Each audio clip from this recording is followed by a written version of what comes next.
The Hatman sat in the dark corner of a half-empty bar, his eyes fixed on the entrance. He was of average height, with thick dark hair hidden under a wide-brimmed hat that he always wore. He sipped his beer, though alcohol had no effect on him. In his hands, he toyed with a wooden cross, so old that it seemed almost timeless. Someone accidentally bumped into his table, and the Hatman shot him a sharp glance. The person froze, feeling a chill run down his spine. Everyone knew the Hatman was no ordinary man. Rumors circulated in the bar that he was a vampire hunter. But few knew that he was not just a hunter. He was a nightmare for bloodsuckers. No one knew him by any other name, and no one wanted to.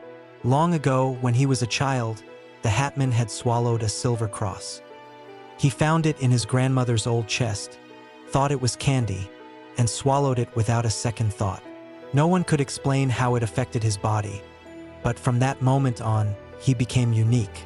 A vampire's bite had no effect on him. On the contrary, if he bit a vampire, the creature would die in excruciating pain.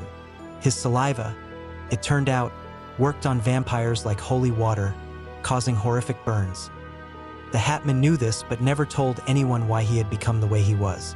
He liked being a mystery, and he always found pleasure in leaving those who encountered him puzzled by his origins. His hat became his trademark, and in the underworld, full of night creatures, he was both feared and hated. It was a rainy night, and the Hatman knew that such weather attracted vampires. In every city he visited, he found a way to get acquainted with the local nightlife. Vampires hunted under the cover of rain and darkness, unafraid of being discovered. But this time, it was he who was the hunter.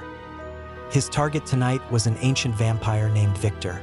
They said Victor was born in the Middle Ages, and his blood was so thick and old that it couldn't dissolve in water. This vampire was old, powerful, and instilled fear even in his own kind. The Hatman waited until the bar closed.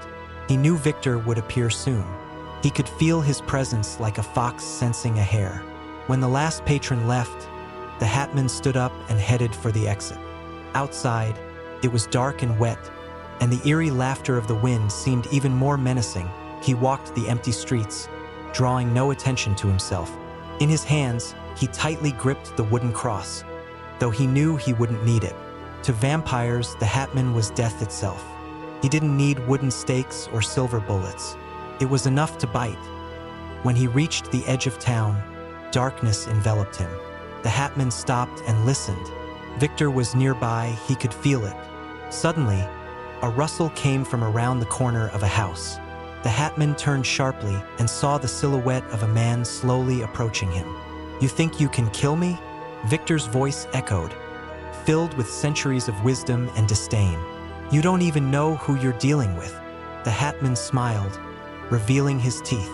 "You're right, I don't know," he replied, "but I don't need to." Victor lunged at him like a shadow, swift and silent.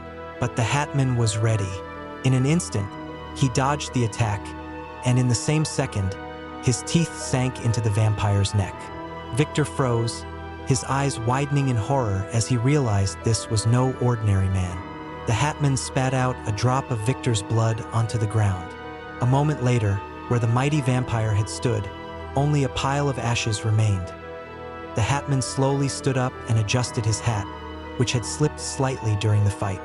He enjoyed this feeling, complete control over creatures that considered themselves the top of the food chain.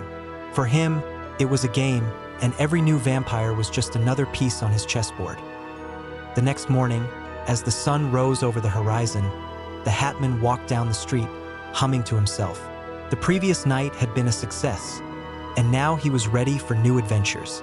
Many more such nights awaited him, and he knew each one would be more interesting than the last. With his unique abilities and fearless determination, the Hatman continued his journey, leaving behind only ashes and legends. In the vampire world, his name was whispered with fear, while in the human world, his hat became a symbol of a mysterious and enigmatic hunter who never settled for what he had already achieved. And while the vampires hid from the daylight, knowing that the Hatman would hunt them at night, he himself continued on his path, never once considering that this hunt might ever come to an end.